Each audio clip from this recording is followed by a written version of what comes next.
when everything happened, unfortunately, with the murder of George Floyd, right? It was this world awakened to this, oh, we can't believe that happened. Okay, got it. But then you have to move and think about what was happening around what the job employment records are. Listen, I love seeing job employment numbers at 3 and 4% like everyone else. But quite honestly, and everyone who's around me will say, Isiah won't just go look at that number. I'll actually go on the federal site and I'm like, okay, how many were unemployed that look like me?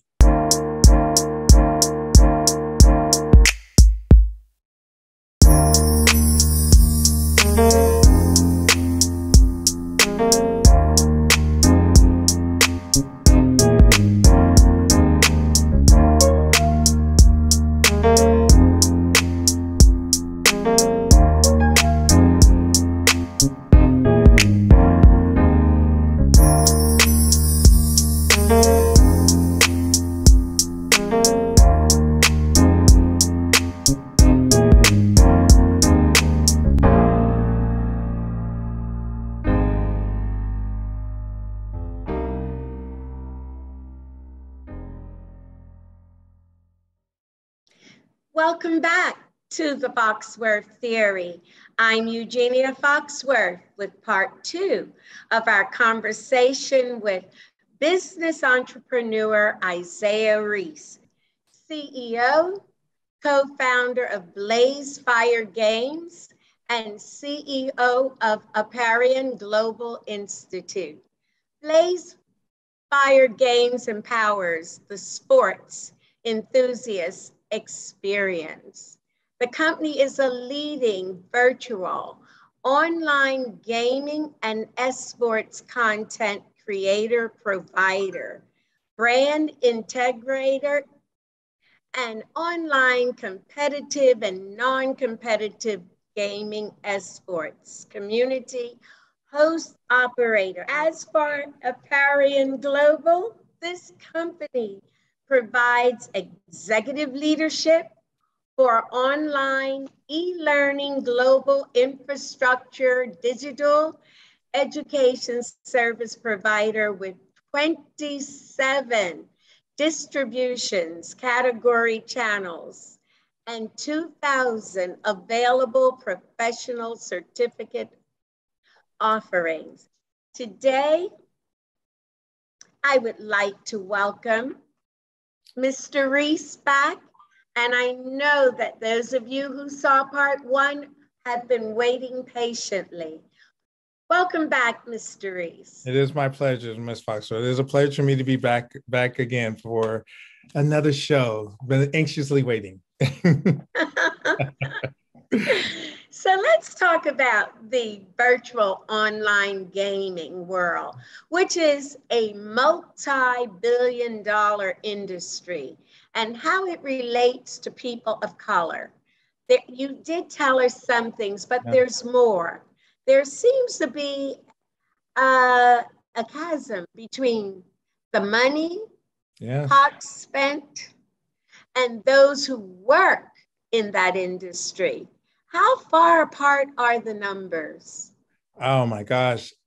That could be a whole nother show, but we're going to summarize it, right? The numbers are, it's a number that's so wide that even, it's almost one of those things that when, if you were back in the 60s, you didn't want to say that there was racism. This is how we view it, right? It's like, oh, I don't want to talk about Black Wall Street. What happened? That didn't really happen. I really compared it to what's happening in the gaming world. We have amazing talent that's out there that can create these things. But even working in the tech world and, Silicon Valley, the numbers haven't changed. It's still less than 2% that look like me that's still doing. So how many times are you going to keep telling us that, oh, it was less than 2%? It was like, wait a minute. North Carolina A&T continues to produce more students that graduate and have finished with computer science and engineering PhDs, and then even some of the top predominantly white institutions in the country. But yet still people can go to those campuses and say, well, I couldn't find the talent. Well, why couldn't you find the talent? Because sure enough, Google found it over there. So the numbers is wide because 8% of African Americans are in the video game, right? I mean, when we think about who's the player community, 8% African Americans, 7% are Asian, 3% are other, 71% are white, 10% Hispanic. However, the average video game player is 33 years old. Now, contrary to popular belief, 36% are ages 18 to 34. 24% are under the age of 18. So here's the number I think you're going to really, that shocks everyone. The next highest rank age range breakdown of the video game player community, ages 45 to 54, is 12%. They're ranked third. Wow. See, you would never even think that, but if you really think about it, that gap is there because that age range is improving their cognitive skills. The gap is there because I believe we as African Americans, we play the game, but again, we need to figure out how to become creators and innovators and being part of what I call the crux of building out the games. And when you can help tell the story instead of having someone else telling the narrative for us, we believe that gap will close. And we're working with some great organizations around there. Like here in Minneapolis, I'm working with a young agency called the Maui Agency. David is one of this young gun, I call him my young gun, brilliant talent that creates this PR strategies and all this stuff, right? Because he's looking at that and saying, hey, why don't we have more kids more people that look like me? He's been on out of school less than 5 years, out of college. See, we need to go back and reach back.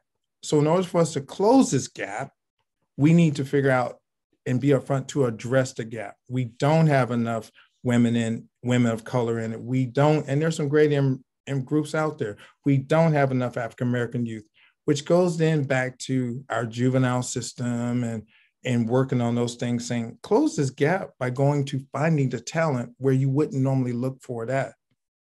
And that's why we're really excited about some of the programs we have. We're working with the juvenile program in the state of South Carolina, right? When they get out of there in that program, they'll be graduating with certificates in game design. See, like reach back. Yes, I'm loving it. And of course, it's what everybody likes and everyone does. And if they're incarcerated, what else are they going to do? It's a given. It's given. Yes. So you really are erasing the divide. Yes, that is our goal. We talk about it as our mission. I believe, just like your show, when you're reaching everyone, you have a mission of, hey, I want to tell these stories, these game changer stories. Our mission is we want to erase this digital educational divide. We don't want to talk it.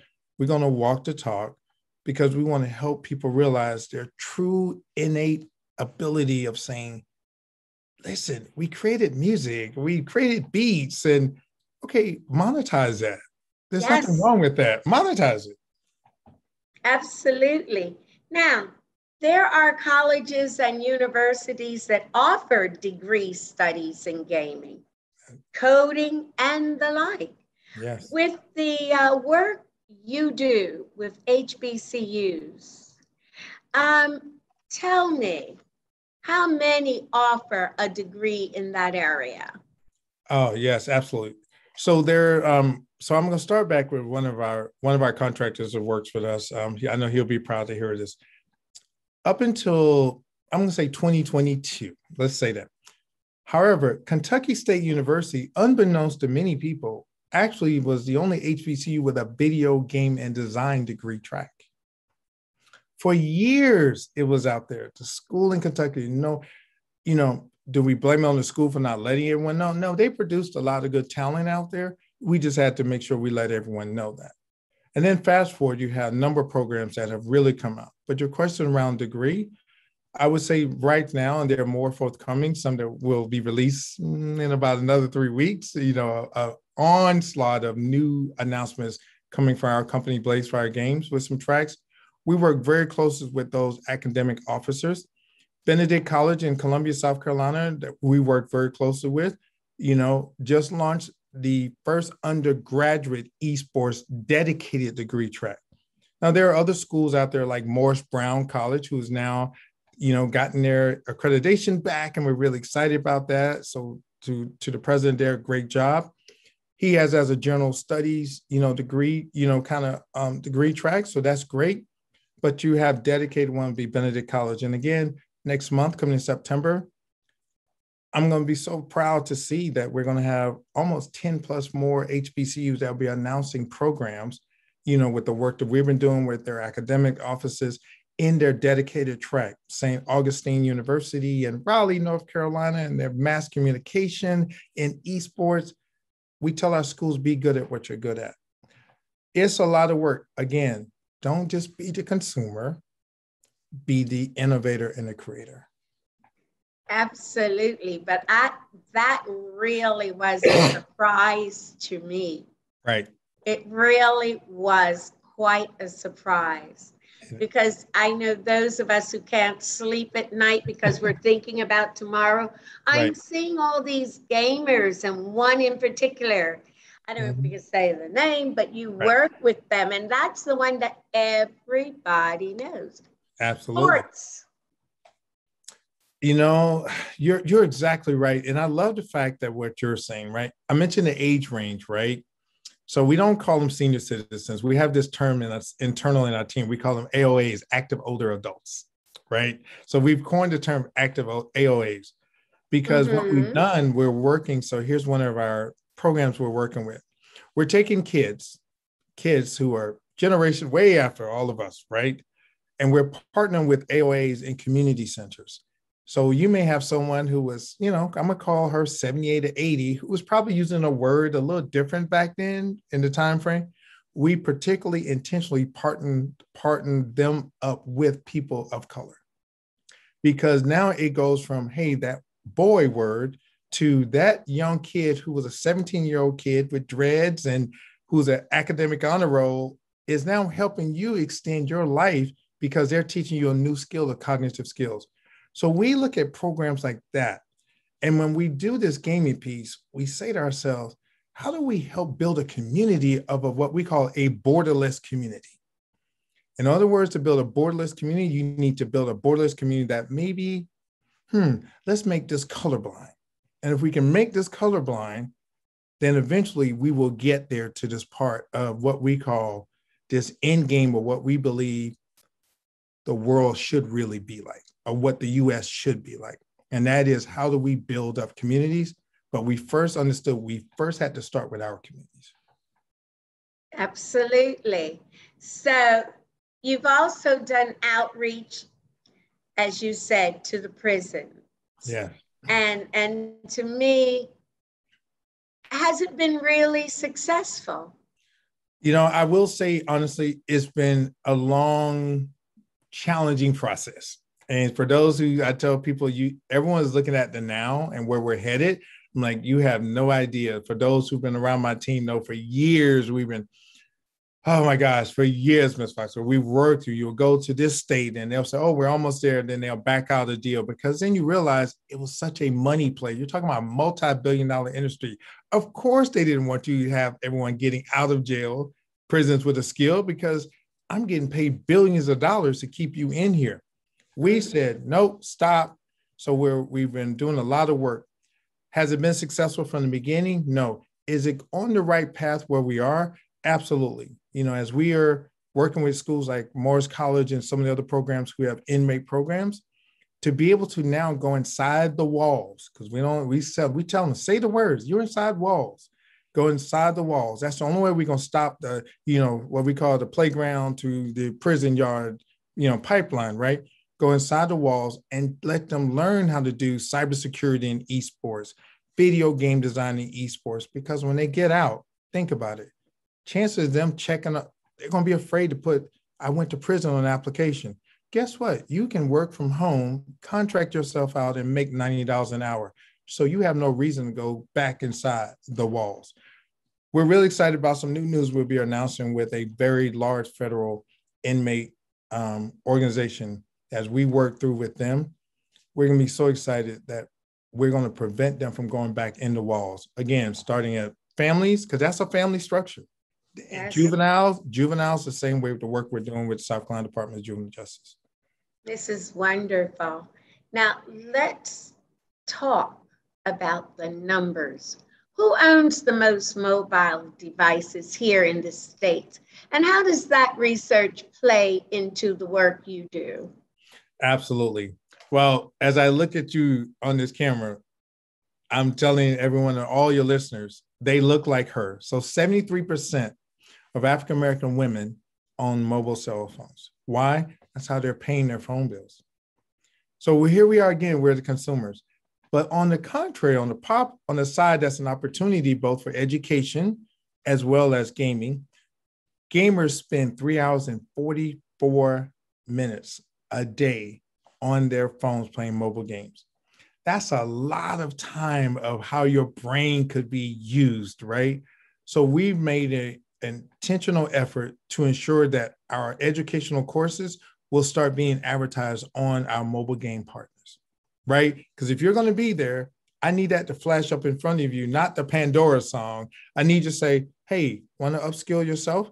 And then you click on that and you can go straight to one of our courses and be able to say, I never thought about being a public broadcaster doing this. Wow, it's only $69.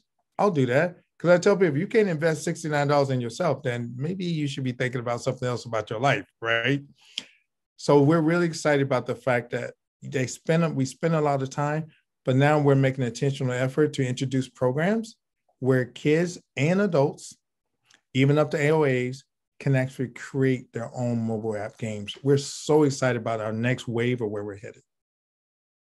I love it. And that $69 is $2 and some cents that you spend on a Coca-Cola or whatever the kids are drinking now. Sodas. Right. Or you'll blow it. Yeah, even water. Water is expensive now. Right. I'm cheap. I still drink mine out of the faucet. Really? Okay, well, there you go. And you're still healthy and beautiful. There you go. And filtered, but it's filtered. There you go.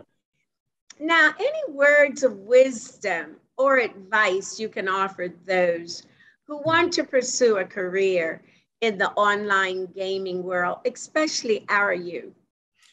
Absolutely. I have this phrase that's on my cell phone when you listen to it, and even on the bottom of my email, it says, success comes to those who take it, not to those who wait for it. So we're always sending that strong message saying, you have the ability now with the world of technology, much different than how we saw technology growing up, right? You have the ability now in your fingertips to create something that could change your life. So as there was I think UNCF used to have this phrase, a terrible, brain, mind's a terrible thing to waste, right? Yes. That commercial, we used to all sit there, mind's a terrible thing to waste. And I'm like, it's funny how the old terms now have more relevancy now. So we drill that into our interns. We drill that into our families. We drill that into our partners to say, we are on a mission that we are not going to let a mind be a terrible thing to waste. So that's our advice to our young entrepreneurs out there. You have the ability to jump off this ledge and be okay that, guess what, that ledge, someone is going to do like someone did for me, like attorney Ricky Anderson, attorney Benjamin Crump, who all supported me starting this company along with our other family and friends, and said, we're not going to let you fail. We're going to put our arms under you, jump off this ledge, fall. And guess what? We're going to hold you up. So has the journey been hard, easy? Absolutely not. I tell all my entrepreneurs, get ready for some negative balances in your accounts, right? Get ready for someone who's not going to pay invoices on time, but also be ready to be okay with driving Uber. Be okay with driving a bus. Be okay with doing something, just make sure it's legal. And that's how you will get to your end goal, because your end goal is only not what you're not willing to do, is what you're willing to do. And thank you. And what a beautiful way to end our conversation. And we want to thank you, entrepreneur Isiah Reese, CEO, founder of Blaze Fire Games, and CEO of Aparian Global Institute, for joining us on the Foxworth Theory. Seen every Tuesday and Thursday at 9 p.m. Eastern. I'm Eugenia Foxworth. Thank you for watching. Hi, this is Eugenia Foxworth. Thank you so much for tuning into the Foxworth Theory. We are celebrating going into our 3rd season. Can you believe that? We are opening our doors to sponsorships for the Foxworth Theory. For more information, go to thefoxworththeory.com or email us at pr@thefoxworththeory.com. Thank you.